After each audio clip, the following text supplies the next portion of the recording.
Our official sponsor, Greenwood Stock Trading. If you want to learn how to make some passive income, some extra money, so you can invest in your future and your kids' future, give them a call for a free 10-minute consultation, 281-760-3170.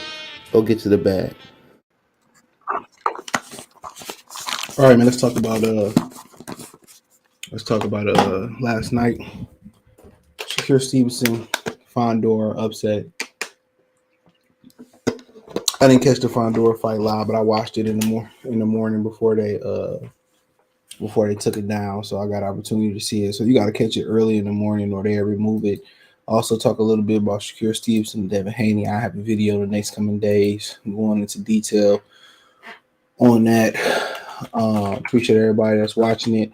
The best thing you can help me, especially all my people that listen to the podcast. Who don't listen to the podcast, you can listen to this in audio version on multiple platforms: Spotify, Apple Podcasts, Google Podcasts, Amazon Music, Radio Public, Stitcher, a bunch. So wherever you choose to listen to it at, rate the podcast. It's free, helps with the visibility. Share it with somebody. Watch it on YouTube again. Always promote our YouTube Premium. It's great with the music, no ads, the whole thing. So appreciate that. In addition to that, right now, best way you can help me as a watcher and a listener, share it, retweet it, share it.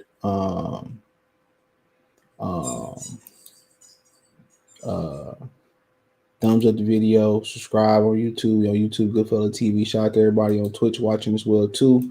Hit the link tree. You can support the channel from Twitter, Twitch, Instagram, Spotify, Anchor, Cash App, and everything else on there as well too. Appreciate everybody who donates to the channel. So we here. Appreciate y'all, and let's get to it. So Fundora got upset last night. And like I said, I didn't watch it, man. I was kind of dozing off during the Shakur Stevenson fight. I was up all yesterday from like early in the morning, 8, 9. With the holiday, I had to knock some things out. I didn't know what was going to be open or not. Easter, one of them holidays where most of the jobs I work, they don't pay it out as a holiday. Some of the plants, it's a rotating holiday, Good Friday, whatever. So you don't know what be open and what don't be open. So I had to make sure I had all my stuff in order. Went to see Mario. So I'm gonna see it again. I sat next to some badass kids. So I'm gonna go see it again. But that was a great movie, by the way. Especially if you're the 80s, 90s kids. That was our shit. That's what we grew up on. I think some people, what was the Super Mario with the tail on it? Super Mario World 3, Bros 3. The Super Mario Brothers on Super Nintendo and Mario 64 might be the top 3 in some order. I'm biased because Super Mario Brothers was my first video game, but that was Super Mario World. That was fantastic. 3 was great. You can actually get the Super Mario All-Stars, where they got them all on there, all the important ones on there. So, and 64 Mario was revolutionary too. The camera sucked, but Mario Sunshine, Mario Galaxy, I got that on the Switch. That was a great one too. Honestly, I was slept on. Graphics is phenomenal too. But yeah, I went to see that. But then you got Fundora, who Mendoza set him up. Ishmael Salas, Brian Mendoza coach, is one of the best coaches out there. Got to give it to him. Their game plan was beautiful. I don't think they was coming in there for a decision. Um, you hear rumors about Fundora getting knocked out in sparring. I'm not gonna say when or who said I wouldn't say nothing, but hear the rumors. People say his defense wasn't good. Paul Williams' defense wasn't good. I think Paul Williams threw more value. To be honest, bro, Fundora might have better defense than Paul Williams. I mean, thinking in hindsight, I don't know. Paul Williams just over. He was just more athletic. He was more coordinated, and obviously he was significantly shorter. But he had a lot of value. Value. He just overwhelmed his opponents with value and a great chin with Fundora last night. Um, like Paul Williams would just come forward, throw punches. His face would be leaned out, and Martinez took advantage of that. Um, he just overwhelmed me with value, you know. And with Fundora, I think Fundora was kind of, even though the fight was even in the first 4 rounds to me, and then the fifth and sixth when Fundora closed the gap on him, he started to get the best of him. But that was the biggest mistake of all time, because when Fundora is ever able to figure out how to fight behind his reach, and that's why he in the smaller weight classes. That's not why he not up there with the big dogs. But if he ever found out how to fight like Thomas Hearns did with his height and his reach, um, I think he'd be a problem just behind that jab 1-2. You know what I'm saying? If he ever used that height and the reach, he'd probably be a lot better at any weight class. And he able to kind of just flash his hand speed a little bit, shoot shine a little bit, a little bit, just get on his toes a little bit more. But what happened was Mendoza allowed him to close the gap, and Mendoza kind of had a game plan. You can see he had a great teacher. In the game plan with Mendoza, he was doing that right hand to the body versus southpaw. He was touching the body, and it was tiring Fundora out. Fundora ain't got the best condition. He was touching him. Nobody shots matter. And then he get close, and Mendoza would rip the body with a good right hook to the body too. And Fundora exchanged, head shots for body shots. He went with the uppercut. You know what I'm saying? Mendoza was putting money in the bank with the body shot. And if you notice on that knockout, Mendoza kind of fainted. He fainted like he was going back to the right hand to the body, but then he came with the left hook, and that's what it was. If you notice, Mendoza was trying to and then touch the body, and then he was trying to catch Fundora off guard with the overhands lefts and rights. But Fundora, he was just missing and grazing Fundora because Fundora early was fighting behind that reach. He was fighting behind the reach, and he kind of had his head down. He was just missing him. Leading off with that punch, he was just missing him. That was the difference.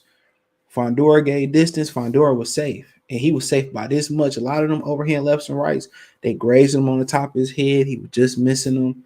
But once he gave up his height and started going in for the kill, and he started getting on the inside, Mendoza already knew.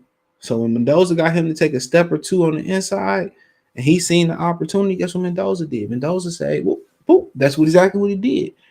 Fundora was prepared for, and when you get tired, your reflex is not there. Now, if he was fresh, Fundora probably would have been able to catch that, slip that, or kind of lean back and weave that. But when Mendoza just gave a little bit of this to the body, Fundora was like, okay, I want more body shots. His hands dropped, then he came with the left hook. He set that up. That wasn't no mistake. The body work and inviting him in the front door was it. Fundora closing the gap on Mendoza was all she wrote, because when he kept that distance, that overhead left and right was just missing him. It was missing him right here and right here. He was grazing him a little bit at that distance. But Mendoza got him to take a step or two or three in. That's all it was. All he did was dress him up. You notice it was real. So I had to rewind it a couple of times to really slow it down and see it. But if you notice, Mendoza went just like this, just enough. Fundora was like, oh. And he came over the top with a left hook. And with him him coming on the inside, they gave him the leverage. It was a perfect leverage. Had Fundora stayed 2-3 steps on the outside, he probably would have missed that shot. Or it probably wouldn't have been as effective. But him giving up his height, that's what it was. And they probably seen it in the Lubin fight. And the difference was with Mendoza and Lubin. Lubin headhunted. Mendoza set up the body work. Mendoza took the air out his tires. So guess what? When you take the air out of somebody's tires like that, it's harder to get up off the canvas when you 6'7", 6'6", 6'5" for one. It's harder to get off the canvas. You know what I'm saying? So guess what? Now, had Mendoza not been going to the body, let's say he caught him, 9 times out of 10, Fundora would have been able to get up. He probably would have been able to recover. But him putting that body work in versus a taller fighter, it took the core away. It took his core. Your core is your strength. You know what I'm saying? And once you start getting the core away, you take the legs away. So guess what? Now he broke him down to the body. Them little body shots, they served a purpose. It slowed him down and it dropped his hands. He had anytime somebody started reacting to body shots and started doing this, his hands got to drop. When his hands dropped, he gave up the distance. He went to sleep. You know what I'm saying? He went to sleep. Exactly what happened. That's what having a teacher in your corner does for you. That was the strategy. And it's the same way you got to attack guys like Tyson Fury, Deontay Wilder. That's the same way you got to attack those type of guys. If Tyson Fury is sitting here like this, bro, right? And if you notice versus Wilder, a lot of times Fury would lean on them ropes, or and he'd give up all of this. Why not take it? If Mendoza right here in there with you, in there with you, and guess what? Mendoza was sitting there in the fight. Mendoza throw the right hand. How's Fundora couldn't get there. Fundora couldn't get there. When he threw that right hand, Fundora had to reset. That's why Fundora felt like, the fight kind of get out of hand. Let me close the gap. Let me turn the turbo boosters on. And that was a bad mistake. Because if you're going to close that gap, guess what? The closer you get to an opponent, everything got to be tighter. Go watch the guys who great at fighting on the inside. Everything get tighter. Everything got to get close to somebody get you. Everything got to be tight. Everything got to. That's why you see them fight like this. You know what I'm saying? And then you got to remember, you just can't sit here because you got the uppercut. So you got to move your head off the line. You got to keep your head moving on there. And he broke Fundora core down. And once Fundora hands had to drop, it was hard for him to get out of there. He took Fundora legs. He took Fundora core. And then the headshots was tough to recover from. So, and then being that big, the disadvantage is getting off the canvas. He took his legs away. How was he actually gonna get up? So that's what kind of people got to understand too. There's a method to there's still trainers who have a game plan, and there's fighters who still follow and believe in the game plan. And that's what it was. He believed in the game plan. He did everything he was supposed to do. And the knockout probably came earlier than he thought it was gonna come, or he had an opportunity to. Because every now and again he'll throw overhead left or right, and it'll just miss Fundora. Fundora figured that out. Guess what? Let me hold the phone while I'm out here. I can win these fights with a jab. And then when guys start wanting to close the gap on me, guess what? I could turn that jab into a left uppercut. And when you turn the jab into a left uppercut, guess what? It's a pivot. You turn them. Once you hit that uppercut, don't sit there and throw 3 or 4. Turn your opponent when he got a reset. Hit him with a 1 or a 2 or 1-2. And then step back out of range and make him come to you. And it's cool. You can step to him with your height and your reach. But you got to do it with your jab. You got to hold your phone. You got to keep that chin down. You got to keep that head off the line. And just, keep that jab popping. When they take that chance, guess what? You always know, you big, you can move back. But sometimes take that little step to the side, and give an angle and then get off. That's all boxing is angles. It's angles. So that's all it should have been. When he learned how to really box and keep his hands up and just use the jab, he learned when he throw the uppercut. Guess what? Don't sit there and throw 3, 4.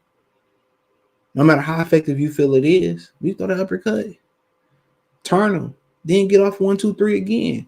I like to see him shoe shine a little bit more. I like to see him a little bit more on his toes. I like to see him using his angles, pivoting a little bit. And you kind of seen the writing on the wall. One thing about it is the better he is, the better the competition, the better Sebastian Fundora is. A Fundora fight, you got it. You don't get up this one, no point. They should never put him in there with this type of guy at all. It did nothing for him. You put him in there with Brian Mendoza, and get what did it? What did it do? What did it do for? What did it do for him? It was nothing but risk. You know what I'm saying? It was nothing but risk. Think about that for a minute. Fundora had everything to lose, and Mendoza had everything to gain.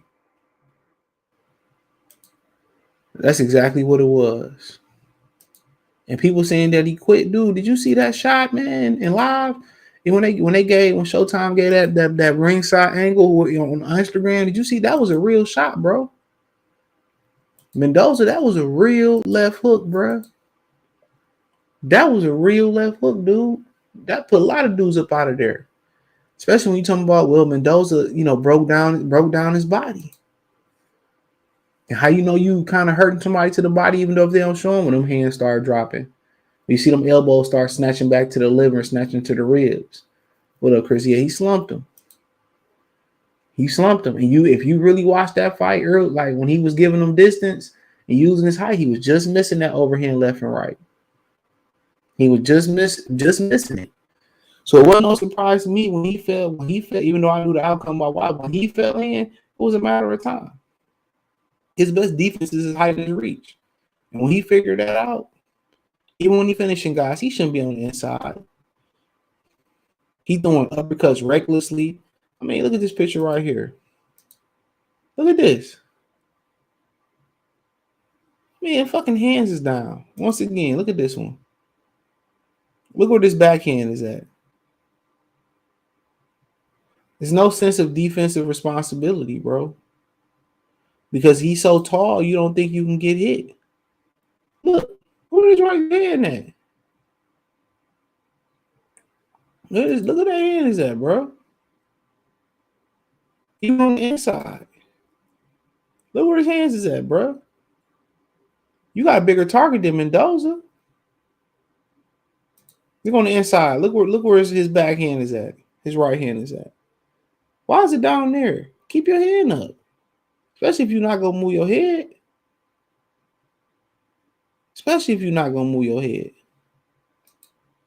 You getting that inside, everything got to be tight.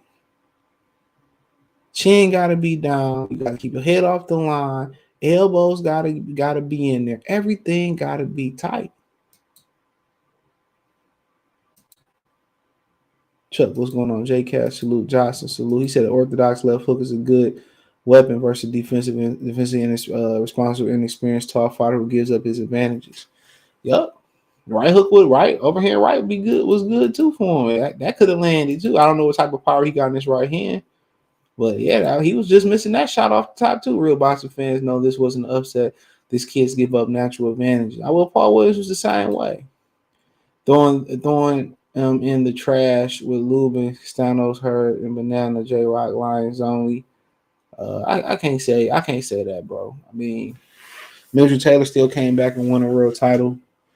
I mean, this shit happens. Julian J Hawk lost. He got knocked out. So this don't mean it's the end of him. He's still young enough to come back. It's not the end of Fundora. One loss. Y'all putting too much emphasis on one loss. He got stopped.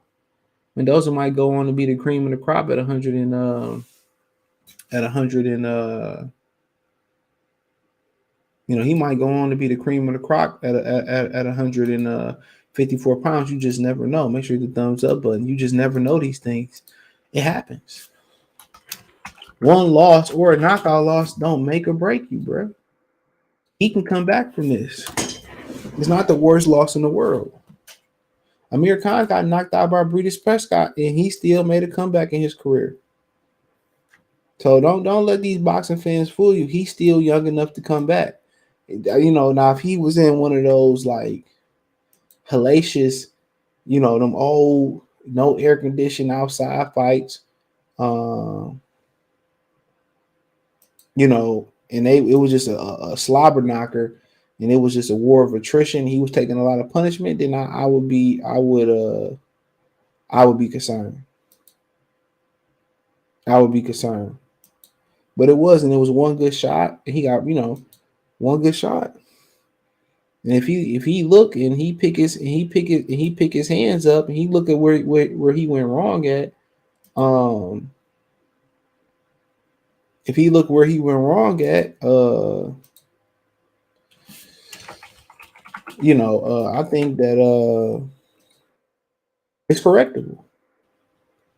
His daddy is in his corner as well too. So I mean, but yeah, he can come back from this. What's next for Fundora? Do they run it back? If I'm Mendoza, I ain't running shit back until I become a champion. And even then, I probably don't run it back. Fundora, I don't know, man. Maybe pick himself back up, build himself back up, get back to the drawing board. Hate to say this, maybe want to think about getting another trainer. Somebody could really show him how to do some things and see how to assist his dad and how he could work and picking his hands up. I know a lot of these dudes want to keep the money in the family, but yeah, I just think so. I mean, he got all the things he need all the all the everything he need. Just think it's about just being disciplined enough to fight behind that height. And even when you go on the inside, not being reckless, and throwing a whole bunch of thousands of reckless of punches and not having no defensive responsibility. He go on the inside, get in there, get out. Make these dudes reset and work their way back on the inside. Go good uppercut. You know what I'm saying? Step over to the side, make them reset, hit them with a 1-2. It might look boring. You know what I'm saying? Instead of sitting there and going 1, 2, 3, 4 uppercuts and you know what I'm saying, giving up your advantages. But if he is gonna be on the inside, he gotta perfect continuing to shorten his shots up.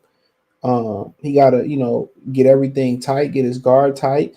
Got to continue to work on his core to be a lot stronger to take that. Because once a guy that tall legs go, it's a wrap. As you see, he can't get up, and people saying he quit. That's a real shot. That was a real shot he was hit with. In your legs gone. It was just gonna be a matter of time, bro. He didn't have no sauerkraut, no mustard on them punches no more, bro. It was just a matter of time. D Young salute. He said, "Get up for everyone. Don't fight down your competition. That's what separates the good from the yeah. That separates great teams from bad from good teams. Beating the team, not only beating the teams that beating an upper echelon team, but being focused enough to beat the bad and average teams. That is true. Neutral natural salute. Famora might just be like Jared Hurd. I mean, did Jared Hurd get knocked out? His last fight he did, but I don't think so, bro. I think he can do some things. That's a great question. Where's my phone? I don't even know my phone at. I set it down somewhere. I hear something vibrating. That's what made me think of it. He gave up Sergio Martinez set up a similar overhand left. But yeah, but this kid just broke.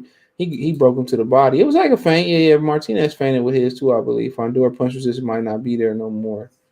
It could be. Yeah, you could be right. But I just think he got hit with a real shot. Like nigga, that'd have knocked your ass out too.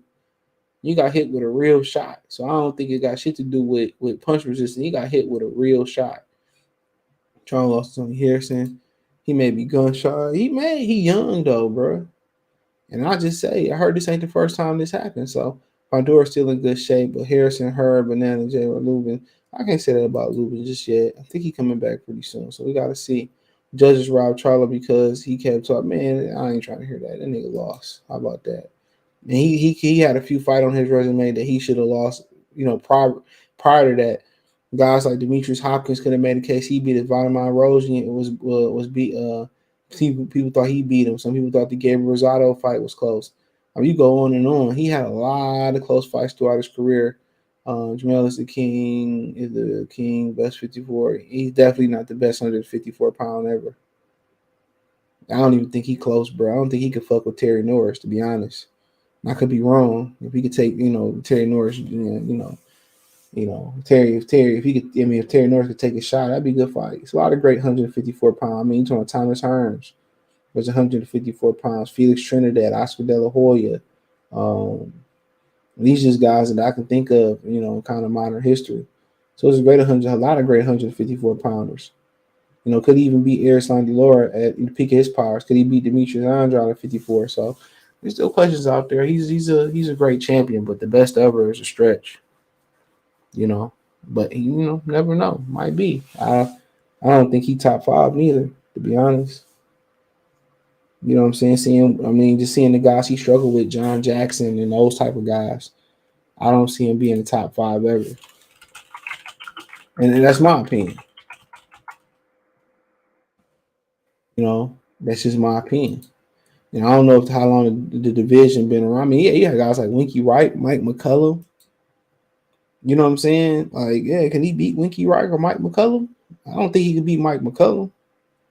Julian Jackson. I mean, shit, can he beat Canelo? I think he could. I got my questions if he could beat Tim Tszyu. I'm the only one that's in that boat, but it's cool. Brother Duran slid through there too. So there's a lot of great fighters that's been through that division. Say he top five. I think it's a stretch, bro. I think it's a stretch, bro. I mean, you talking about a laundry list of great guys that's been in that division: De La Hoya, Shane Mosley, Oscar De La Hoya, Roberto Duran, Mike McCullum. I mean, shit. You know what I'm saying? Winky Wright, Erislan Delora, Floyd Mayweather Jr. You know what I'm saying? It's been a lot of great ones. They kind of Sergio Martinez. I don't think he's better than Sergio Martinez neither. I think he got Paul Williams though, but I don't think he's better than Sergio Martinez neither. That's my opinion, and that may change. I mean, he's still writing. He's still writing his history, but I don't think he's better than the guys some of the guys that I named, and that's my opinion. Not to knock him or nothing. I mean, yeah, you got all the belts. Don't make you better than somebody else do. Because Devin Haney got all the belts. Is he a better lightweight than Roberto Duran? Hell no. Better lightweight than Shane Mosley? Hell no. Don't make him better than them. But yeah, credit to Brian Mendoza. He deserved all the credit in the world. I didn't know much about him coming into this fight. Like I said, I don't be watching the lower level fights no more like that. So I didn't even care about watching the fight card, to be honest. I ain't gonna lie to y'all. I didn't care about watching that damn fight card.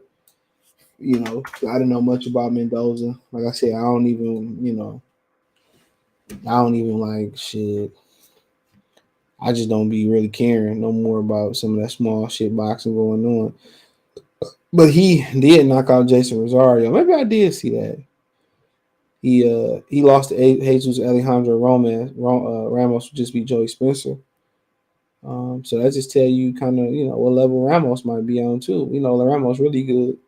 Lost a guy named by split decision Larry Gomez, but this is a guy who never went 12. He went 10 a couple times, but yet never went 12. He was just in the 8th round two fights ago. So I just let you know, man. Like he deserved everything. He deserved everything he got, bro. He deserved everything he got, bro. He deserved to go on and fight for a title after this type of victory. Maybe if he get a title, he want to run it back with Fundora. If it makes sense, it makes sense. If it don't, it don't.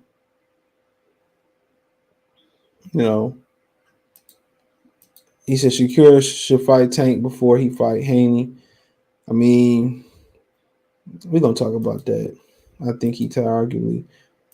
He said Julian Jackson was a dog. Superman fuck. He said, when do y'all start watching boxing and say shit like that? Tim Tszyu gonna be a good test. He better fighter than Canelo at 54. That's. I mean, I have to think about that. Hellcats, I don't know. Devin was digging and Shakur and him sparring. A lot of people thought Shakur got the best. He kept adjusting his headgear. I don't think that's for one of the reasons that motherfucker probably didn't go to the Olympics neither. I don't think he liked fighting with headgear. Devin was only 16 when he was sparring Shakur. Shakur's 18 and got Wagner. Yeah, that left hook would have changed some shit, but I mean, they both was young. Dang, what's going on? They both was young, so I ain't gonna read too much into that. But once again, congratulations to Sebastian, to Brian Mendoza. Fundora will be back. Probably need to make some adjustments in his. Frank Sanchez fought last night. Shout out to Fundora's sister. She got the win. Her Ariola and Frank Sanchez supposed to be fighting next since they both won. Devin Alexander lost.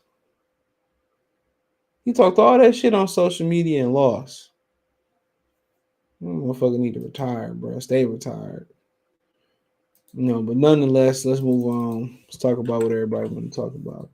Shakur Stevenson last night, I was impressed. I mean, he looked better, and that's saying a lot. He looked a lot better last night. Shakur Stevenson looked a lot better last night. He looked more explosive. He looked fast. He looked powerful last night. And that's what happened when you start fighting at the fucking weight you're supposed to be at, or closer to his natural weight. And, everybody think, you get down, you squeeze down to whatever, and that's beneficial, and that's beneficial to you. It don't benefit you. That shit don't benefit you, to the, long term or even short term. You lose a lot of muscle. You think about if you cutting down. People talk about we always talk about the water that you cutting out your body. You cutting down muscle. You cutting down muscle. You know what I'm saying?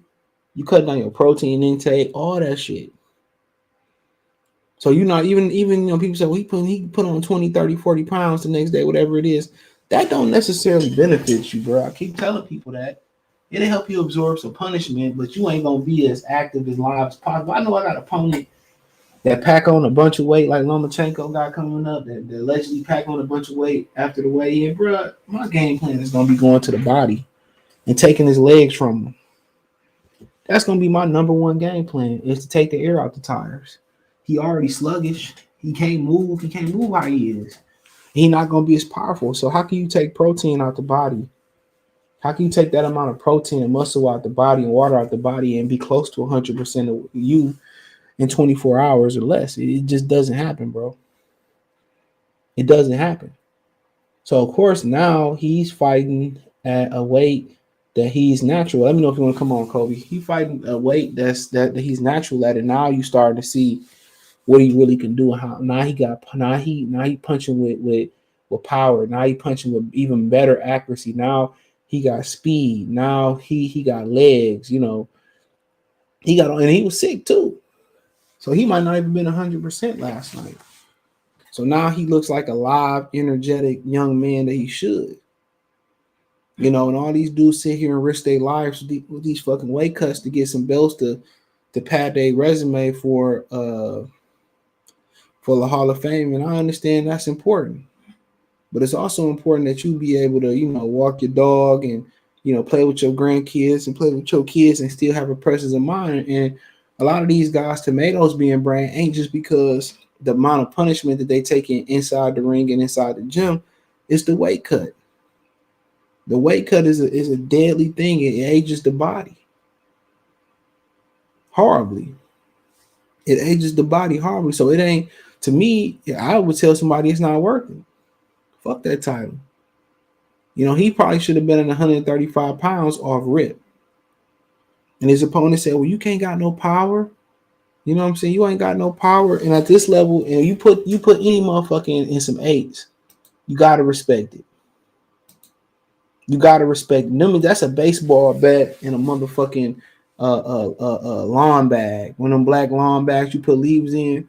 Go put on the glove. It's that padding, that motherfucker wrap inside that glove for like a baseball bat. Your hand's harder than your knuckles would be. That's why it's a lot of controversy about people stacking their wraps and it's legal here and it's illegal here and it's this, that, and third here and there. That shit hurt. You gotta respect everybody punching power. And eights, I don't care where they fight at, bro. Eights, tens, you gotta respect everybody punching power. And when you go out here and say, oh, this motherfucker can't punch, man, he can't do shit to me, I'm gonna fuck him up. Woo, woo, woo, woo, woo, woo, woo. And you like, okay. You probably thinking, oh, he couldn't punch at 26, he couldn't punch at 30. Sometimes that extra weight give you punching power and it give you punch resistance.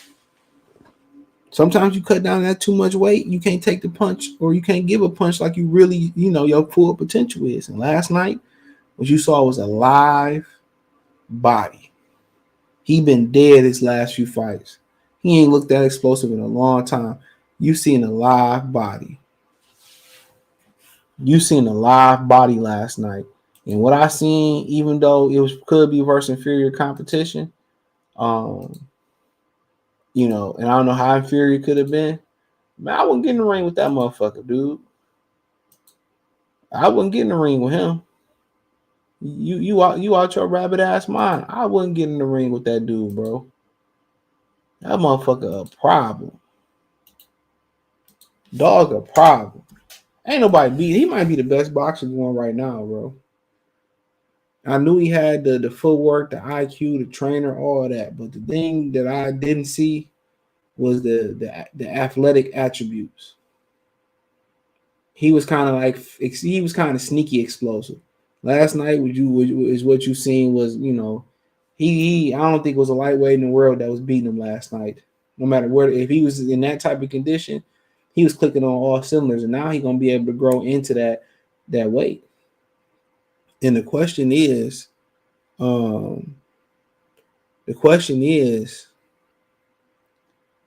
can he continue to stay that focused, or he gonna be eating snacks and bullshit? You know what I'm saying? If he continue to be focused and live a clean lifestyle, you seen Tank on All Access buying Skittles and all that bullshit. And right now a lot of their bodies can withhold. It can take that punishment. It can take that. But once you get older, your body break all that shit down different. Right now, their metabolism is on whoop, whoop, whoop, whoop. But guess what? If you treat that metabolism and that body good right now, you know what I'm saying? Not eat the bullshit, the processed bullshit. You can still have fun. You know what I'm saying? You can still have fun out there. You still can eat Cheetos, but you got to do anything in moderation. Because if you eat 1,000 apples in a day, you're gonna be fat as fuck. But if you think these dudes, I was listening to Nikola Jokic, before he had his body transformation and hearing shit about Joel Embiid after games, they going to Taco Bell and McDonald's and shit. Like, why? If I had that amount of money, I'm at Benihana's, bro, minimal. You know what I'm saying? I'm not even fucking with them places no more, bro. You know what I'm saying? If I had day type of money, bro, I'm eating salmon. A chef preparing me salmon. I'm eating at upper echelon restaurants. I'm eating at Ocean Primes and shit. I'm eating like that, and they have a lot of sodium in their food, but that's what a lot of their food is more. You pay for what you get. That's why you'll see like farm fed salmon or farm raised salmon is cheaper than wild caught salmon. You know what I'm saying? You'll notice the different prices in your protein that you buy. Once you start stepping up your protein, your protein powder game, where, you see Tom Brady protein is probably double the price of your average protein. I tell you all the time, man, black people put their money in the I was just saying this today. They put their money in the wrong things across the board financially. And a lot of people got to unlearn that. There's somebody black could tell you something nasty because of the price. But they go somewhere like crispy chicken in the gas station and they eat that bullshit and tell you it's good. A lot of niggas go off food because of the price, but they go drop $200-$300 on a pair of Jordans and then living off rummy noodles. The game is backwards. It ain't too many more better investments than food and what you put in your body. So that's what I tell people, man. A few things I don't like to be cheap with no more is a flight and food.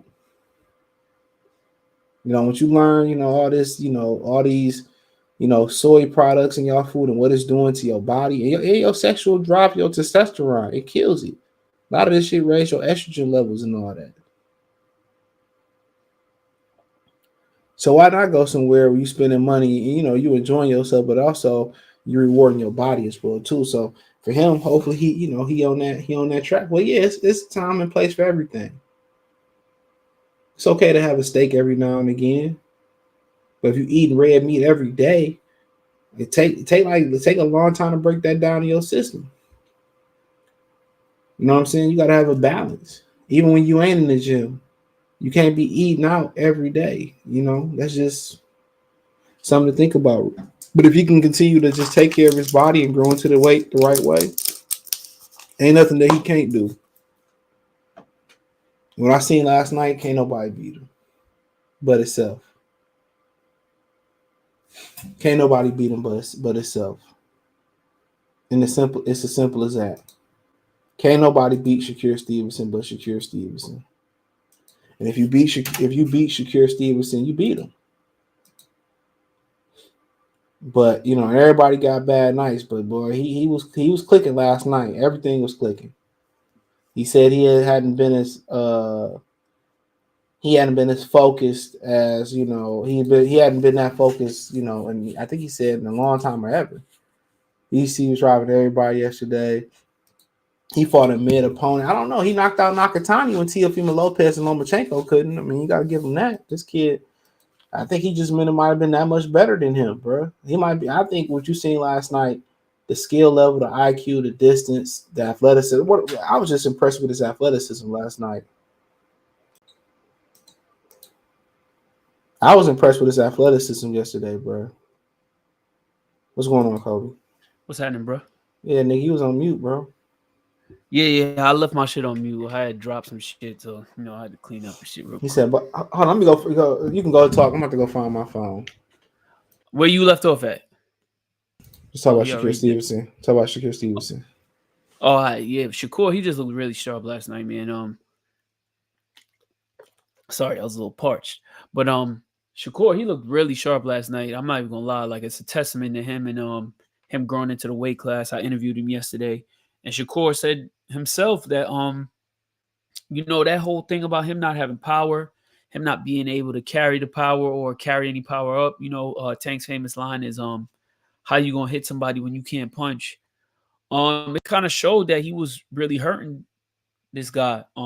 People could say whatever they want to say about the dude that he was fighting, whether he was a game opponent or a live opponent. He still was there, and he still was there to be hurt and hit. Remember, this is really Shakur's debut at 135, so it seems like he grew into the weight class really well. And Shakur said, and I think CJ might have said this earlier, that he told me this himself, that cutting down to 126 was killing him.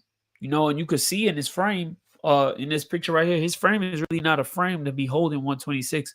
135 is really a better weight cut for him, especially at his age. I think Shakur is 22, 23 years old. I could be wrong. I could be right. I don't know. But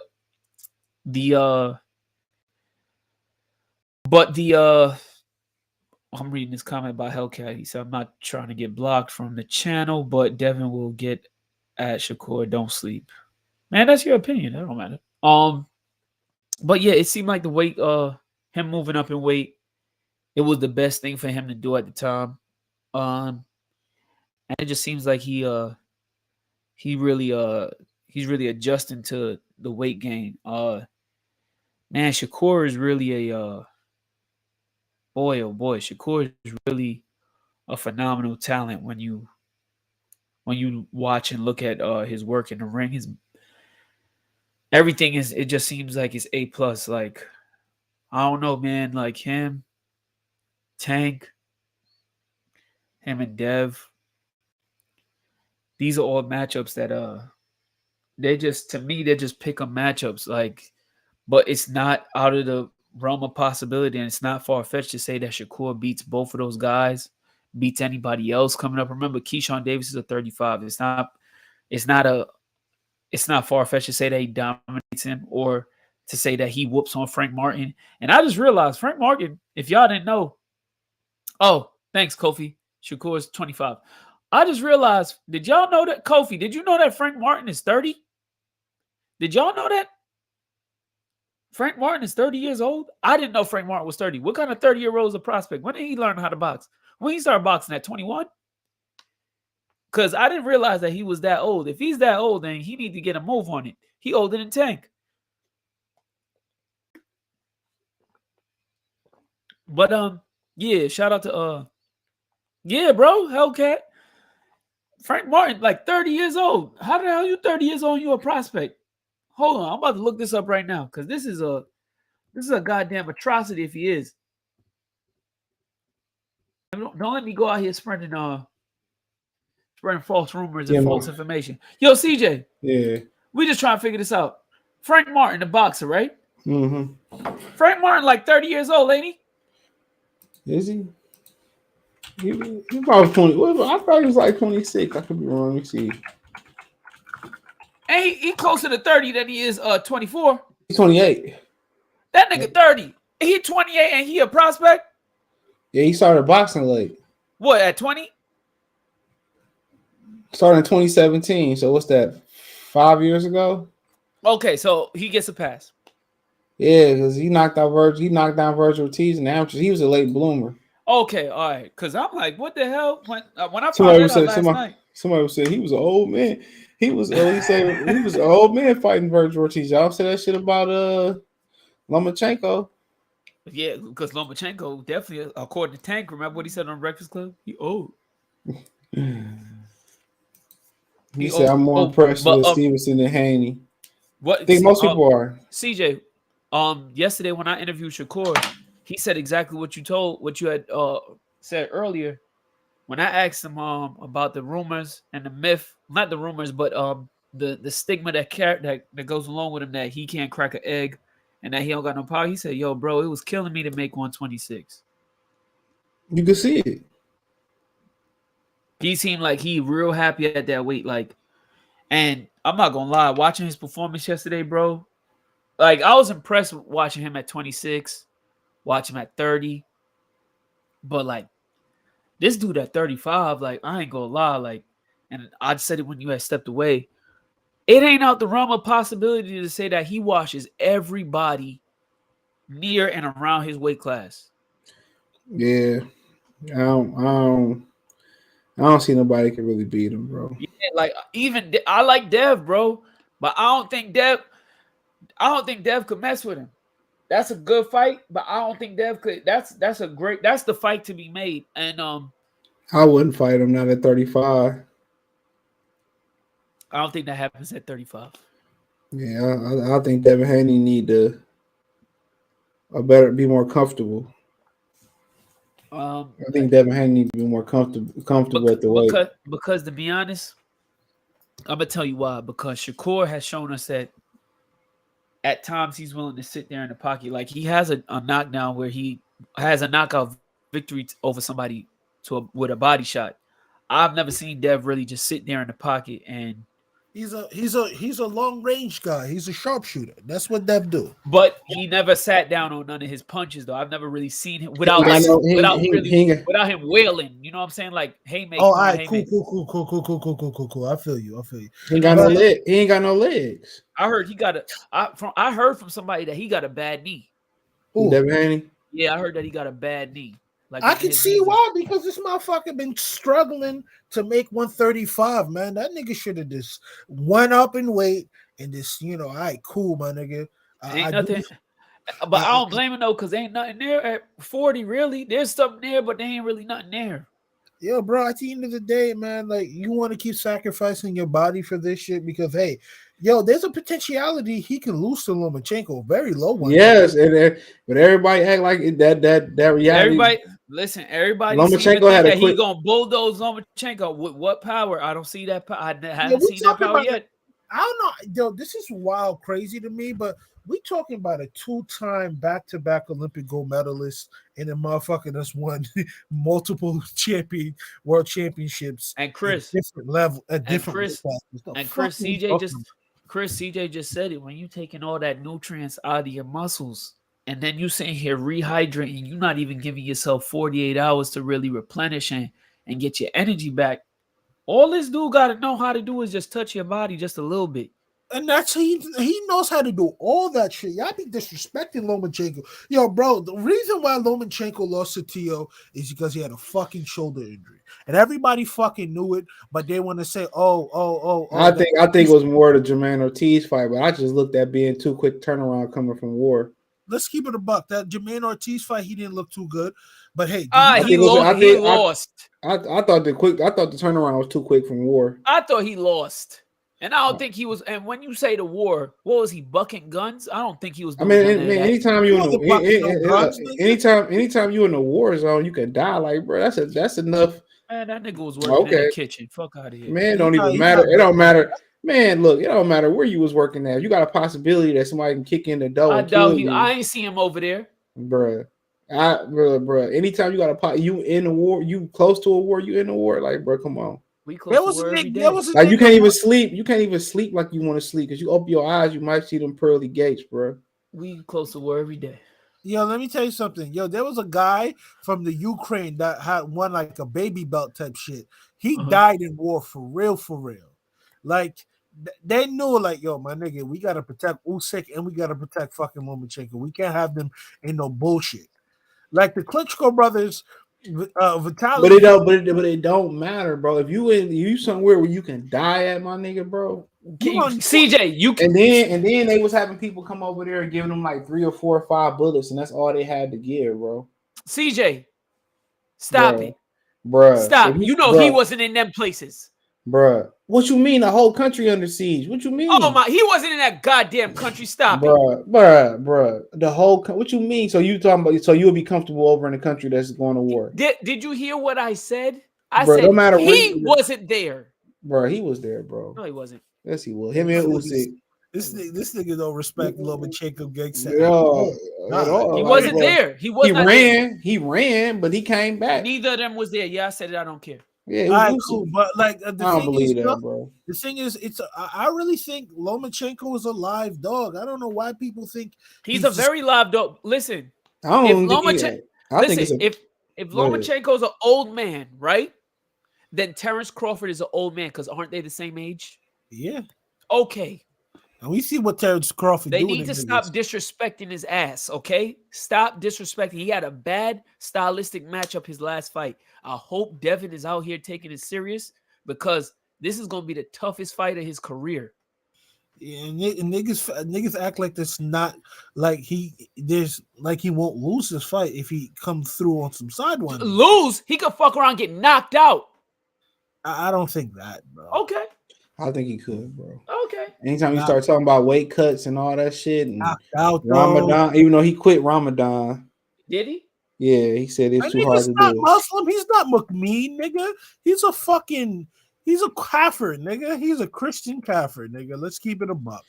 I don't know what he is. I don't know. He went to the Muslim little thing. Oh no, it's Hajj. He taking Shahada, nigga. He taking His brother just did when he was just over there for the Jake Paul fight. His brother took his Shahad. Yeah. Right. What did comment say on the bitching you? Something about a Muslim drinking brew. That's all I gotta say about that. You're funny, nigga, bro. You're funny. Nigga. I seen his brother drinking. But anyways, I mean, you know, he got multiple brothers, right? Which brother you talking about? Because if it was the one, it's probably the one that played tennis.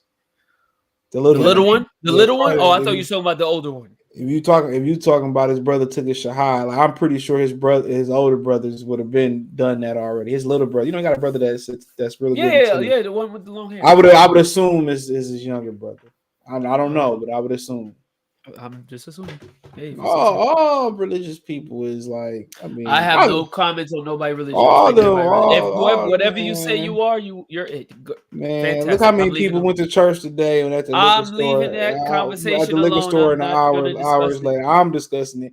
They at church today and they smoking weed outside, and at the liquor store. Hour later, 2 hours later, like, come on. Let him fucking know, nigga. Let him know. Come on, man. Come on.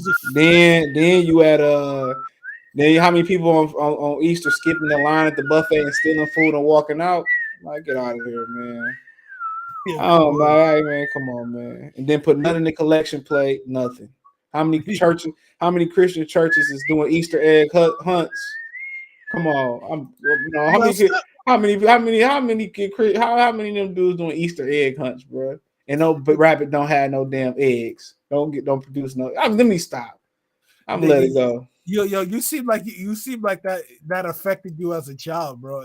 Has that happened? Wait, CJ, can I just? I'm gonna tell you this. I said this all the time. I started looking at the church funny when they stole my homie PS2 out the church. He's telling this story. And his mama covered it up. That's when I started looking at things. CJ, can I just ask a question pertaining to church? Go ahead. Why come? why come Pastor got to have a nice car and got to have a big house? I said, don't ask. Don't ask. I said, don't ask. No questions. Just pass the money. What Tupac say? So you need all these cathedral halls and cellars and shit. And there's people starving out here. I mean, stop. That nigga said, and why come? Why come, Pastor? Stupid, need to have a big house. I don't be paying them niggas no attention, dog. I be when you get older, dog, you have your experiences. You just look at shit a lot different, bro. Yo, CJ, I swear to God, there was this lady in my aunt's church, bro. I was forced to go to church with my aunt. Every goddamn Sunday, bro, my pastor dropped me off in Queens. There was this lady at 1:45. I used to go to church from 6 a.m. to 7 p.m. every day. There was this lady at 1:45, 12:45. Used to get up every Sunday and do about 5 laps around the church, bro. It was hilarious. I see some of the women running around the church, and they was big as hell, bro. Oh, boom, man. boom, boom, boom. I'm like, yo, bro. That shit was so weak, son. Oh my God, yo.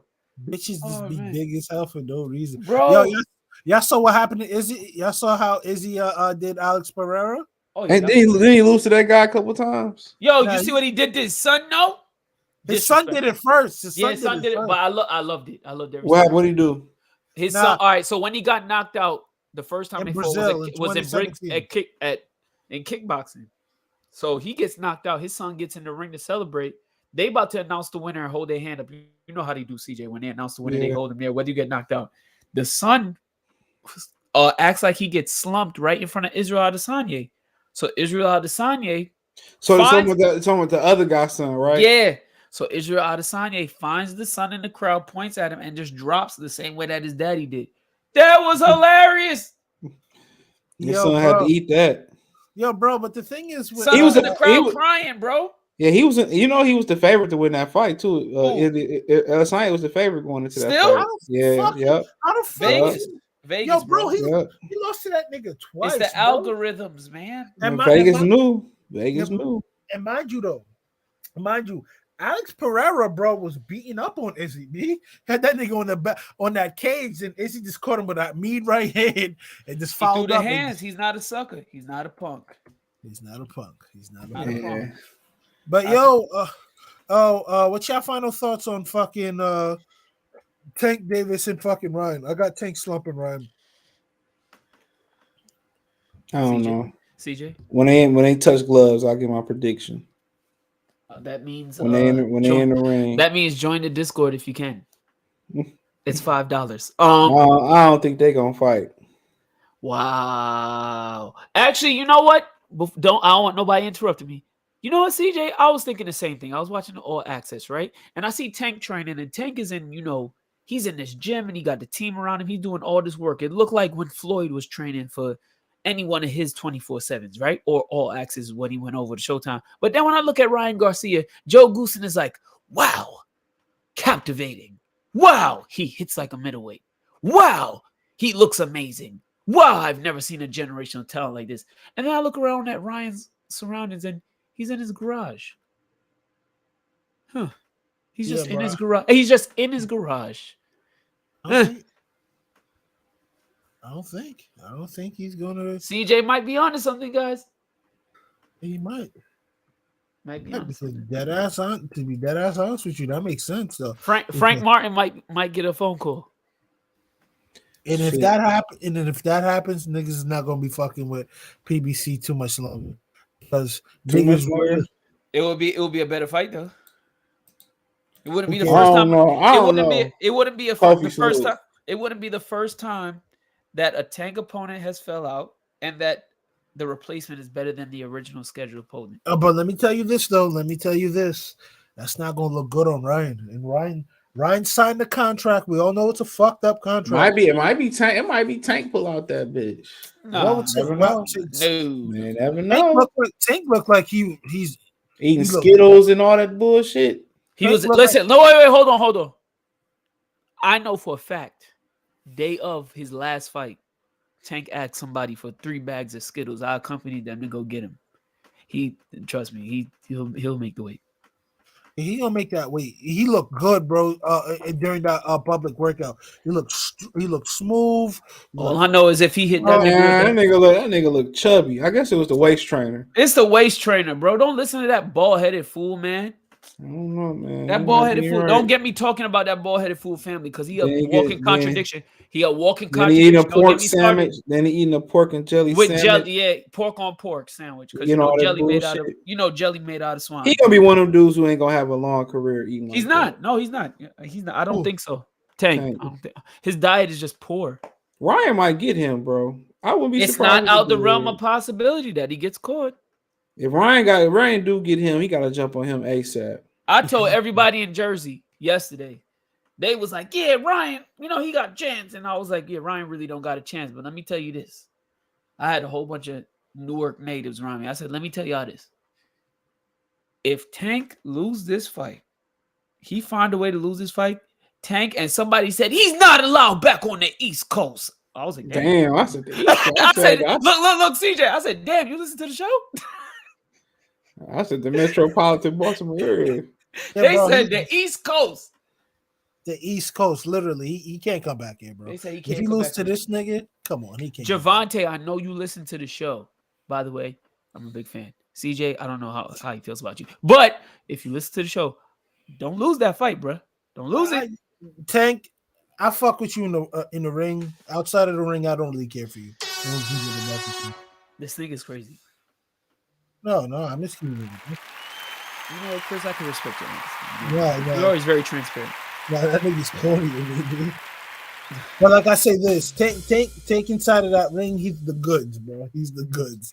I ain't gonna hold you. He gotta show it. He better leave Shakur Stevenson alone, though. That was my lead into my. Now Shakur beats his ass at 35, though. Listen, hold on. Of the three, these two on the screen and Tank Davis, who's been hit? Because to be honest, it's really been Dev. Dev's the only person that's been hit and survived getting hit. Has Tank ever been hit? Yeah. Has Shakur ever been hit? Because Shakur makes people miss. Shakur be standing in front. But you're going to get hit. But you're going to get hit. You're going to get hit. That's the only question about him and Tank. Purnell got hit. The thing about Tank, you got to make Tank step it up. Yeah. If you let Tank fight at his own pace and hang around. What are you talking about? Tank gets hit mad times, bro. No, I'm talking about his. I'm talking about his pace. Yeah, because he's fighting at that AB pace. A lot of people don't realize that he's fighting at that AB pace, and Tank has a great game face. AB makes it very obvious that he's looking at the clock. Tank looks at the clock. It's just that you don't know that he's looking at the clock. But let me tell you this though, Tank in the Leo Santa Cruz fight, bro, they didn't call that knockdown what it was. He got knocked down in that fight, bro. I think he tripped. No, he got hit with a right hand, and then he stumbled onto fucking homeboy feet. Then he went down, bro. Let's keep it a buck, bro. That dude was getting pieced up by Leo, and when he shouldn't have. But he ain't been hit, and so Leo is little. So you mean? He ain't been boomed. He ain't tasted leather. He ain't tasted a fastball down the pipe. Pause. Yeah, pause. Super piddles. Pause. I know. I wilded out. That was wicked. That was. Make sure you don't want all the meats. Yeah. What was with your time out? Can we just CJ? Son said. Or I'm full with all these meats that I. Hey, yo, what is it, y'all? Who said that? No. Time to fuck out. Who said that, bro? Who said that? One of them dudes that be talking about chickens, man. Yeah, whatever. Chicken talk, guys.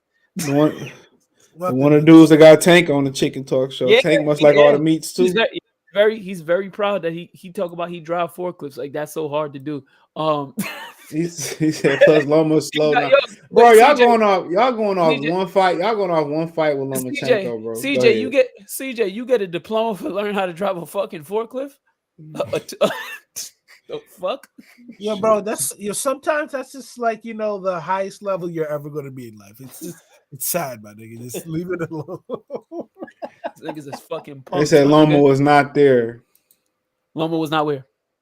At the war. Like, what make y'all think he wasn't there, bro? He did flee. CJ, I just don't want to talk about this no more. Man, what make You y'all believe what think? you want to believe, and I believe what I want to believe. I ain't gonna hold you, bro. Random thought. Anthony Joshua. Then they got a picture of him in the army military uniform. Nigga, stop your shit. I knew you was gonna say it. Leave me alone, bro. Leave me alone. I'm just thinking, like, why he wasn't there? Leave me alone. Because when he fled, nigga, Ivan Red Cash, like everybody know, like, yo, where was Ivan Red Cash? Ivan Red Cash said, yo, Lomachenko. I don't want to leave me alone, CJ. Ivan Red Cash was like, Lomachenko, where you going? You fled. You went to Greece. He gave his whole location. He gave that nigga a whole location. Like, bro, I never thought, like, damn, I'm thinking Red Cash there. Like, you know what I mean? Red Cash don't fuck with Lomachenko going all the way back to the amateurs. He said Lomachenko was a dickhead to him type shit. So a lot of people say that, bro. He's no, I'm not gonna lie. He's an asshole, and his dad's an asshole too. I don't give a fuck. I tried to interview they're assholes. CJ, you know how he is. What do you tell me? No interviews. No interviews. And Ingus Klimov will give you a good ass interview though. He talked to you as much as you want. He wasn't there when I. But the thing is, that's just how a lot of these niggas be, bro. A lot of these niggas. Not true, because you know what? And I didn't really put in the If I really wanted to put in the pressure yesterday, I was around Bud yesterday for a long time. And I'm gonna tell you this: Bud is a very he's a very laid back and down to earth guy. Yeah, nigga, so I probably could have. But I'd have been talking shit to that nigga. Yes, you could have did that. I would have did that. And I'm actually bigger than him too. I'm like, my man, y'all around the same way. My man's right here. Ain't gonna let you touch me, dog. Okay, yeah, that's cool. I'm talking about you. Listen, fuck you up, hell yeah. I'm like, yeah, my man's right here got them hands too. I do got the hands, but I don't know if I got the hands like him though. I'm gonna get your ass whooped. But why? Hey, Kobe, hey, look, Kobe, where your LDBC shirt at, my nigga? I would have been like, my what? I would have been like, my who? I'd have been like, Mr. Crawford, sir. No, I just took a picture with you. I don't fuck with them niggas. I don't even like lions. Look, I don't even like lions. I'm a hyena person myself. This nigga, yo, set his ass up, give my Detroit Lion hat. Hey, I bought this Detroit Lion hat for you. We're to the fight. Look, CJ, my stupid ass would be like, you know what's crazy? This match my Axel Foley jacket. Let me go get that jacket real quick. Thought the nigga didn't like lions. That nigga's a lion. I'd be like, no. I'm more of a dog person. You know, a matter of fact, I don't even like animals on four limbs. You know what I'm saying? Hold on. Eagle person. Hold on. He don't like dog people, man. He was on 7-8 channel talking about dogs and pit bulls and shit, man. I said no. I just made an appearance on there talking about sandwiches. That was it. How come you gonna talk shit to fucking Bud? You don't fuck with Bud, CJ? I just talk shit. No, he's just being stupid. He really. I'm just a professional shit talker. He's a PhD with a PhD in instigating. He definitely got that. You from Detroit though? That's how they. That's all they. Let's not do this again because you about to take it to a place that I really don't want it to go. Yeah, because New York got flamed last time. No, I'm outnumbered today. Did not, nigga. The fuck out of here. And I flamed him in the chat. He didn't even want to respond. He definitely. What chat? In the text message, he didn't even want to respond. Nigga, first of all, I was doing an order. He ended up doing this white. He ended up sending a white food list of great places to eat from the white man. Chris, you know what's so? Hey, hold on. You want to know what's funny? Tank was doing an interview with this white dude a couple weeks ago, and he said the Old Bay was a bit overrated. I found it funny that a white man saying seasoning is overrated. Was overrated when all they know is salt. What Darren Orlovsky said? He said, "I just put a little salt and pepper on my steak, and that's it. I'm basic." Keyshawn Johnson said, "That's all you put on your steak." Keyshawn Johnson said, "You nasty." Dan Orlovsky, that's how you know he sucked, bro. I don't know why fucking Chicago even drafted him. You putting salt and pepper in your fucking steak, you fucking That's rich. it? Even my pescatarian self, no, you don't just put that on steak. Yo, bro, why'd Fundora get slumped out like that? Jesus Christ. My. He said, and people talking about he quit. No, he didn't. He got slapped. Did you see the way he was looking at the referee? He looked like somebody that woke up too early, 2 hours before the alarm. Mendoza set that whole shot up, bro. CJ, you know what's crazy? Shakur told me too. He was like, "Yo, I'm so happy for men." First of all, Shakur said, "I'm so happy that Fundora got slept one." And then he said, you know, it's crazy. I sparred Mendoza when I was at 26. He was like, he was my sparring partner for a good minute. He was like, I'm happy he won too. So the fact that Shakur was sparring that guy and he went out there and did his thing. Mendoza set that shit up. He had that right hand to the body, and when they got on the inside, see Fundora got mad because that fight was really like a draw after the first 4 rounds. And Mendoza really was outboxing him and beating up his body. Uh-huh. He wasn't getting no credit for it. Then Fundora started closing the gap, and the Fundora problem is instead of getting in there, landing a couple uppercuts and getting out and pivoting out, he started sitting there. And what happened? Fucking 6'5", you don't know how to use your fucking reach. Because his daddy trained him and his sister. But Paul Williams didn't either though. But then what happened? What happened? But hold on. Shout out for the sister too. She got the win, Fundora's sister yesterday. But the thing was, when they was on the inside, he was giving him good work, but Mendoza still was beating up the body. But Mendoza, when he was on the outside, Mendoza was missing overhands and lefts and rights. They was just grazing his temple. So once he closed the gap, he took 3 steps in. All Mendoza did was feinted the right. He did a slight feint, like he was going with a right hand to the body. Fundora left hook, and Fundora bit from that body work. And one of the reasons he didn't get up, it wasn't just because of the shot. He did something. Lubin didn't take his legs.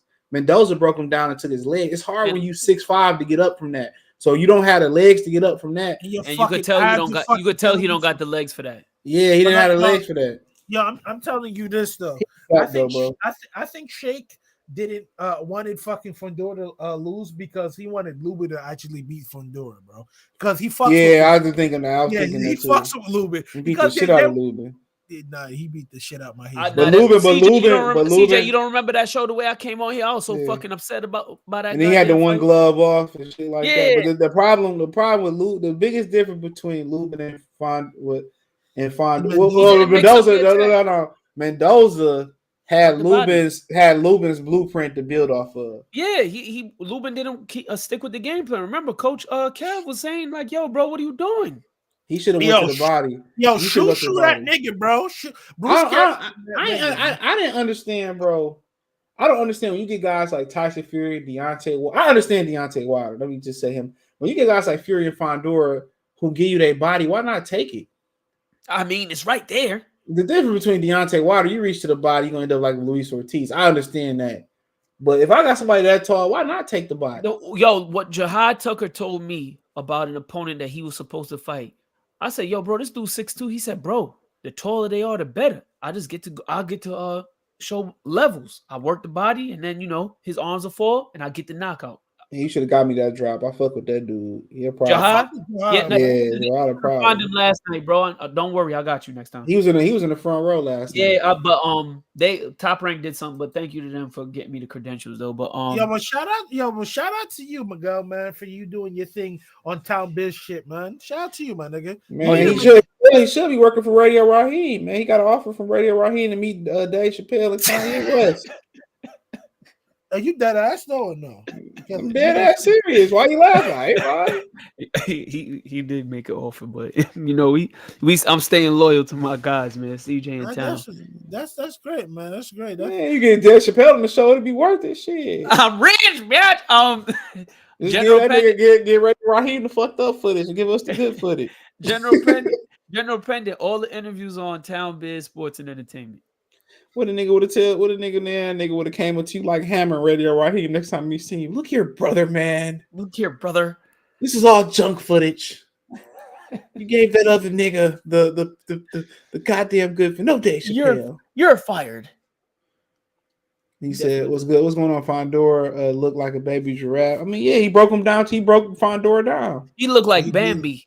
And then Fundora couldn't even cut the green off neither. A large part of that fight neither, bro. I mean, I think we've all seen this when it came to Fundora, that he lacked in a lot of things when it comes to somebody being a stalker and a plotter. So, he didn't really utilize any type of jab ever. He can't cut the ring off. Early last night he did.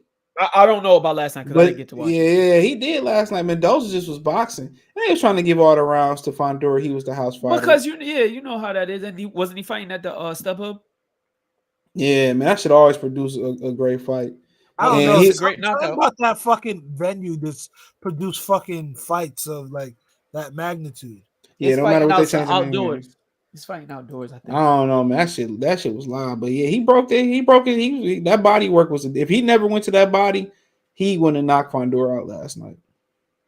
Yeah, at the end of the day, he did, and yep, he got him the fuck up out of there. Mike McCullum somewhere smiling like a motherfucker. Yeah, man, Mike McCallum. The Mike, body McC- snatcher. Mike McCullum, man. Woo. Yeah, bro, I was watching some sparring with Tommy Hearns and fucking Mike McCallum. Yeah, I can see why Manny wasn't gonna give Mike McCallum that fight. He would have fucked Tommy up. Man, dude, Would've him beat- and he him would've and beat him and James Tony fights was legendary, bro. Yeah, Yeah. bro. But James Tony was different. There's a reason why. Yeah, he wouldn't let Tommy Turner spur James Tony, would he? Tommy, yeah, no. bro. James Tony would have fucked Tommy Hearns up, bro. Like, Killed James him. Tony, just like he ain't like running and nothing. He just like to spar to get in shape. Bro, If James like- Tony had better dedication, he probably would have been the best fighter of all time. yeah, but you gotta remember he was just. You think he would have naturally ever been? You think he would have been able to beat Roy? Nope. Yeah, I think so. Nope. Roy was so. just.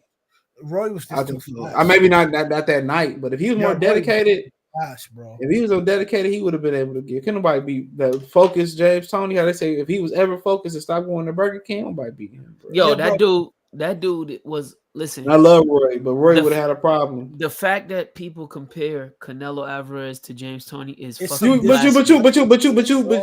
But you see it though. He more No, of I a don't you see see none it. of You see He's it. a you see Walmart it. brand. Yeah. I'm not saying he James Tony. He is a plotter. Yo, but the thing is with James Tony, he was a lot more bladed off. James Tony never really used a high guard, peekaboo guard like that, like at all, bro. James Tony was giving you that shoulder or slipping punches, bro. That's what people look at. They look at him being a plotter and kind of just when he go into the half guard, kind of moving his upper body. It's not a carbon copy, anything close. It's just, that's kind of what you. Yo, bro, nigga, what he trying to imitate? It's just what he trying to imitate. I watched James Tony for a long fucking time. Like, there's nothing that fucking Canelo do on par as James Tony. Well, nobody's saying that. Nobody's saying that, bro. He's just saying that that's what he trying. That's what some of his game. You can tell he watched it. Yeah, he mimicking it. Yeah, I mean, it's like that's like Sorry. John Pascal. That's like John Pascal, kind of like trying to mimic Roy Jones. And you know what's crazy? Yeah.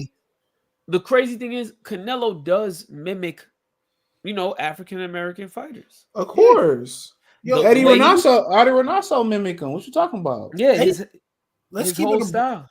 Let's keep it a buck. From the pad work to all the other shit after Floyd Mayweather, he's been watching Floyd Mayweather fucking combination videos.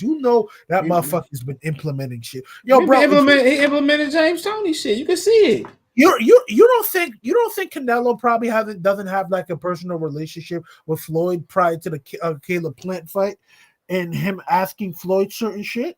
Come on, Well, they all do that. Tim Bradley said Floyd called him after he beat Juan Marquez. And he said he told Floyd that I just followed your blueprint. He said that's the easiest victory he got in his career. Yo, listen, shout out to Timothy Bradley too. That's one of the coolest dudes I've ever I told you. Just him and Nate. Y'all niggas don't like him because him and Nate almost. You know what's crazy? You know what? Wait, hold on. Yo, Chris, hold on. Yeah, I did dislike Timothy Bradley because of all the stories that Nate. I told you, dude. Like, that's that nigga personal vendetta. I told y'all, man. If you follow Tim, if you like the Vander Holyfield, you love. Listen, Tim Bradley. Tim Bradley literally sat there. We were doing an interview yesterday, and Tim Bradley took the time out to give me a few more seconds to let me ask him extra questions. Like, that dude was really, really cool. Like, I told you, like, if you watch his career, bro, you love Timothy. If you love Holyfield, like a lot of people didn't love Holyfield because he beat Mike ass. That's what he was. Even before the Mike Tyson thing, people didn't really fuck with him. But Holyfield was all heart. What's the fight where he fought Riddick Bowe and was it Riddick Bowe and George Foreman? Yeah. No, when George Foreman said, I just want to hear them just say Holyfield one time. I mean, he's a nice guy, but his heart was bigger than his entire body. Tim Bradley was all heart. Remember when Kendall Hart had dropped him in Montreal? Bro. When he hit fucking Tim Bradley with that right hand, my nigga, Tim Bradley jumped across. That's when I fell in love with Tim Bradley as a fighter, bro. His leg was twitching on the canvas. He got up and still fucking won, dog. Bro. But not only did he still win, CJ, I think you're downplaying it. He tore this nigga out the frame, B. Yeah, this nigga he was on the canvas, but his leg was, I think it's like his right leg was twitching on the canvas. He got up. I mean, this is a dude who said that he ran like 3 or 4 miles before a 6 or 8 round fight just to see if he could do it and fought. Yo, bro, like, dude's a competitor, bro. Listen, that guy, his resume shouldn't even be questioned. His Hall of Fame status shouldn't even be questioned. And he beat Manny Pacquiao the first fight. He beat Manny Pacquiao. But he was at 140 pounds. That was my favorite division in my lifetime that I can remember, especially as a teenager. And that was 140 when it was 140. Like nigga, it was like to be honest, it was like really. He beat Lamont on Showtime. It was a good 15-20 contender. You had Andres Kotelnik, Matias, Juan Urango, Devin Alexander, Amir Khan, Victor Ortiz, Lamont Peterson, Marcos Maidana. Yeah, Marcos Maidana. I mean, Roberto Ortiz was around there at that time. I think Vivian Harris was kind of around there, maybe at the end of his career. Eric Morales, Eric Morales was still giving niggas like Madonna the business. That's what Danny Garcia. Was what's his name? Eric Morales. Mike Alvarado. Yep. Around there, Eric Morales and Madonna still one of my favorite fights to watch. Man, Eric Morales was one I gave Madonna. He lost that fight, but he gave Madonna the business with one eye, bro. Yeah, go watch that fight tonight, bro. Madonna had some of the greatest hits at 140 pounds in that era. Yeah, Madonna punched the shit out that nigga with that eye shot. Zab Judah was still hanging around there. Him and Amir Khan fought. Madonna and Amir Khan was a great fight too. I was upset. The best fight. Hold on. Knocked him down. Yeah, the best fight there, bro. The best fight that I can remember there. I know what you're about to say. Was Madonna and Victor Ortiz, bro. That was the craziest shit I ever seen in my life. This nigga say he dropped Madonna, beat Madonna. Madonna came back, beat him, dropped him. He said, I don't want to do this. Hey, what he say, Chris? I don't think I deserve to be taking this type of punishment anymore. That's what Victor Ortiz said. I heard that shit. I was like, yo, you don't get this bitch ass nigga at the beat, bro. What the fuck are we talking about here? Because he had Madonna on the brink of losing, bro. He had a beat. Victor Ortiz, Victor, I don't think he understood how talented he was. No, he didn't. If he really believed in himself, I'm telling you, bro, he would have been. Lamont Peterson robbed him too. Let's be real. Yo, the fighters don't be robbing these niggas. It be the judges. That's why you don't even be mad. Like when he got robbed versus Danny Garcia, I'm like, okay. Yeah, it's just get back. Remember, Danny Garcia looked at him and was like, bro, you gotta throw punches, bro, to beat me. You can't just run around the ring and think you're gonna beat me. Yeah, that motherfucker. He showed rob. You can make a case they robbed him here, Khan too, but I'm not gonna get into that. Oh no, we're not gonna do that. Amir Khan versus Lamont Peterson. Yeah, they took that point away from. They robbed Khan. Fucking dumb. Fucking dumb shit. Listen, we in DC. You ain't leaving here with them belts, buddy. Oh man, remember they robbed Lara for Paul Williams, but then Lara. That was one of the worst robberies I ever saw. But then Lara, then they robbed Lara for then they robbed Carlos Molina for Lara too. That is a fact, but I say this though, two things can be true at the same time. I say this. I'm going on record. The 3 worst robberies in boxing history are this: Roy Jones Jr. Huh? What? Start off. I want to hear this. Roy Jones Jr. at the '88 Olympics. Disgusting. Oh yeah, that's number 1. Yeah. Lennox Lewis versus Evander Holyfield 1. Yeah, that was egregious. I'm mad because Holyfield a good dude, so I ain't tripping on it. Egregious. Then the third is Arislani Lara, Paul Williams. Arislani Lara was landing 1-2, right jab, left hand, all fucking night. He let it. Sometimes he just threw the left hand, just and landed. Like yo, he was even throwing the right hook in that fight. I was like, God damn, Poland's getting the shit beat out of him. Like, yo, like Roy was even saying it in the commentary. So like, Jesus, like, yo, you get fucked. Yeah, that shit was crazy.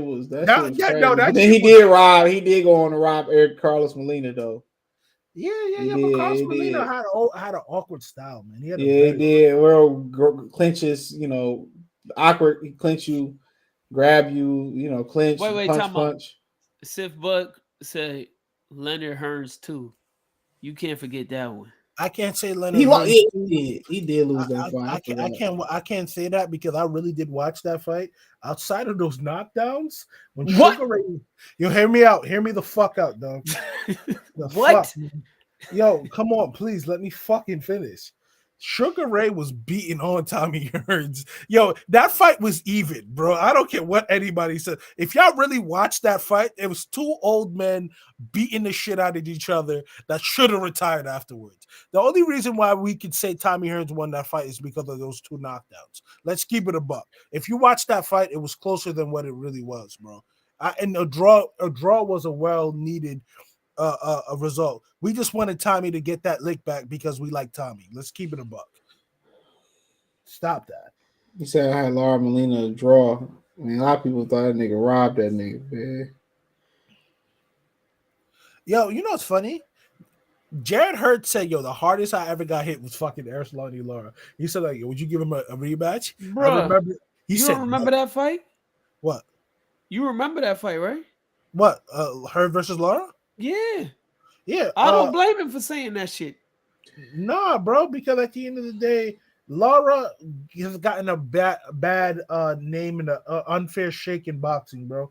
At the end of the day, all Cubans do. Only one Cuban I see changing that is David Morrell, and that's because he's still young enough to get Americanized. Well, guess what? He gonna get his ass knocked out by the Mexican monster, so.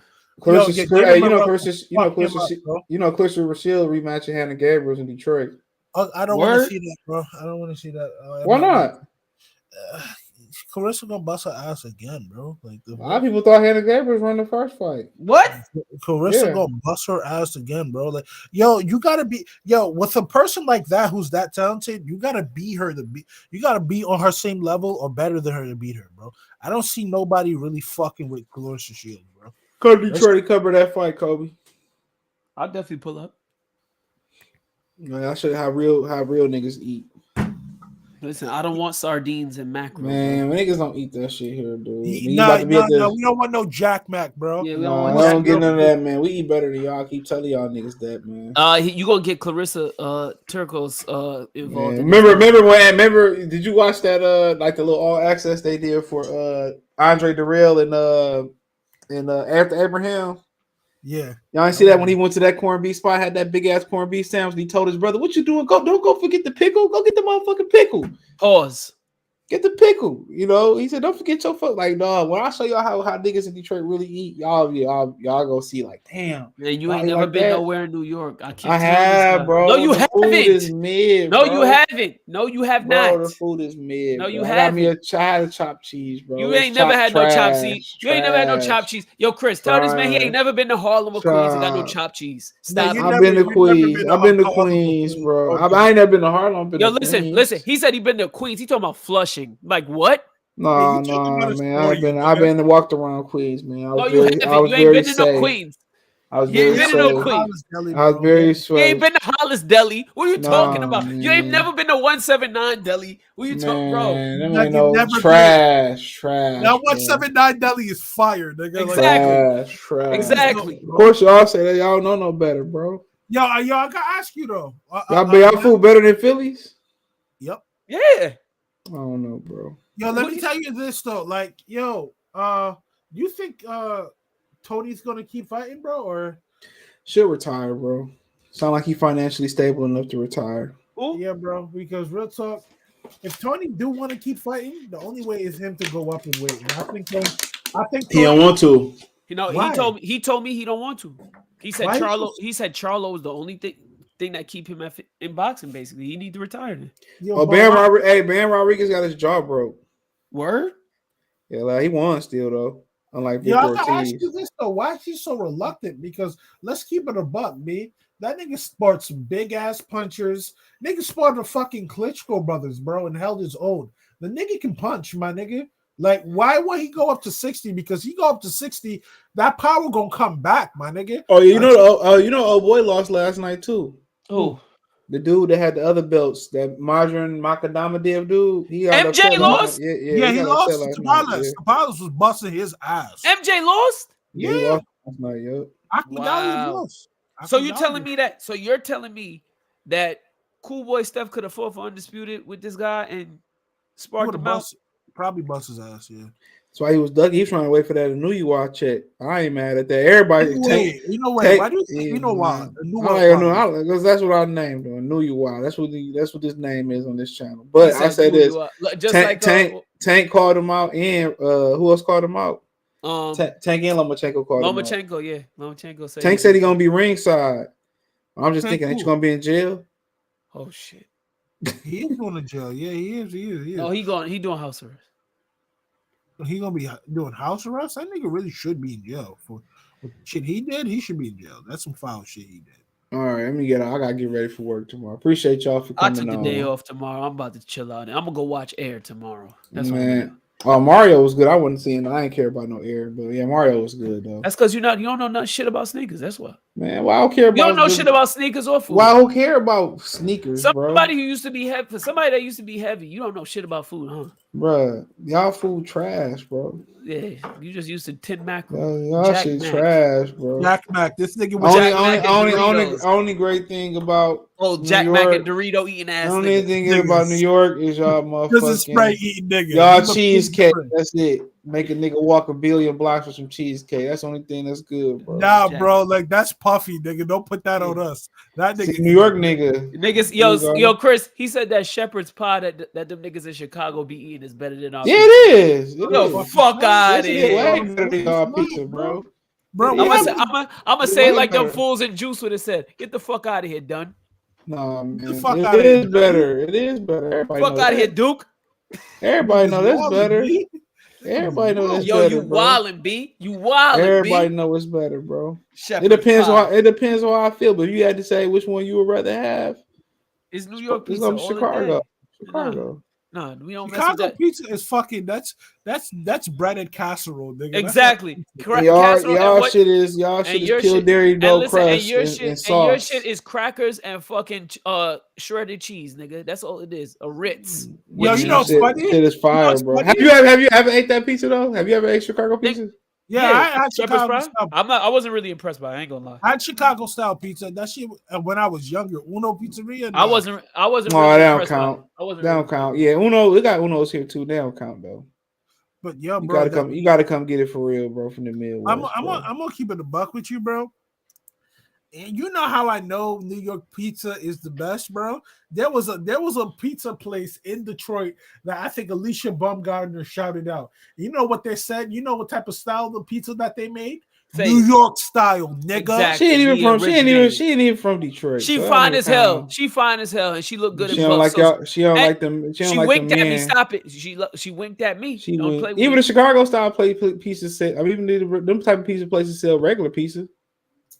That's all y'all shit is regular. Detroit style pizza is better than New York pizza. No, it's not, bro. Not that thing. That cracker ass pizza, bro. That shit is like a rip, bro. That shit fire. Saltine ass pizza.